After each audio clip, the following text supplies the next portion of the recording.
Hello, Great Danes! Thank you very much for visiting my virtual booth to learn more information about the undergraduate research opportunities at my department. My name is Rui Li. I'm currently an associate professor at the Geography and Planning department. I'm also the director of the GIS programs and for the GIS certificate as well as the Master of Science in GIS at this department. We have a lab which is called Cartography and GIS Lab, in which we carried out most of this research projects. Today I would like to introduce you to two active projects that I'm working on with our community partners. That means the results that we carried out can benefit our communities and our region directly. The first project is related to online mapping, and that is visualization.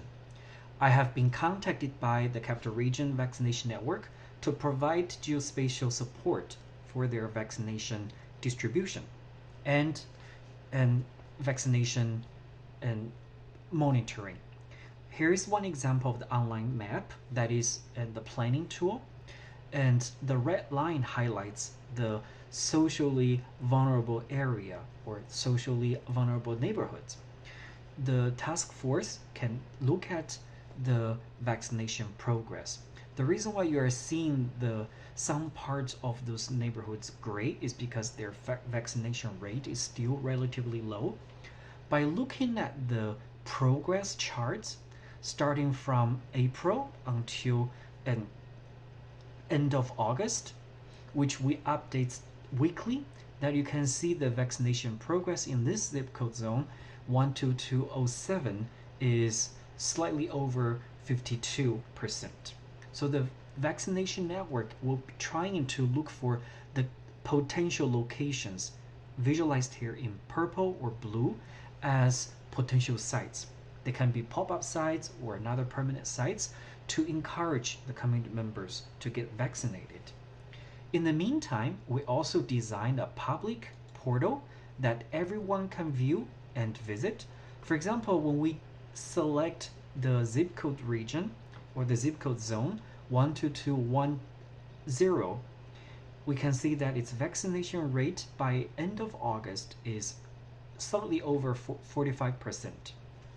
And the landmark indicates the new pop-up sites has been designed and has been created by the vaccination network in our community, so the community members can take a look of the progress and visit the nearby sites. The second project that I'm working on is also related to this pandemic. Here you can see there's a map of New York City. The little polygon is indicating the neighborhoods within New York City. These projects involves the use of spatial analysis and statistics to help us understand the contribution of either spatial or social variables to the COVID-19 related death and infection. This map is showing at the neighborhood level the stay-at-home and is contributing to the death rate. Especially the area that's highlighted in green is showing that the staying at home is contributing to reducing death rate significantly. The purple area, on the other hand, is showing that the stay-at-home rate is high. However, the death rate is also high. This will enable the spatial analyst to look in depth at those purple region to understand the other socioeconomic factors that contribute to this public health disparities. So if you're interested, please feel free to contact me. My contact information has been listed at the virtual booth as well as here on this video. Feel free to send me an email at rli4@albany.edu to ask me more information or ask me any questions about the projects, or whether you want to find out this opportunity will be a good fit for you. and thank you for your visit.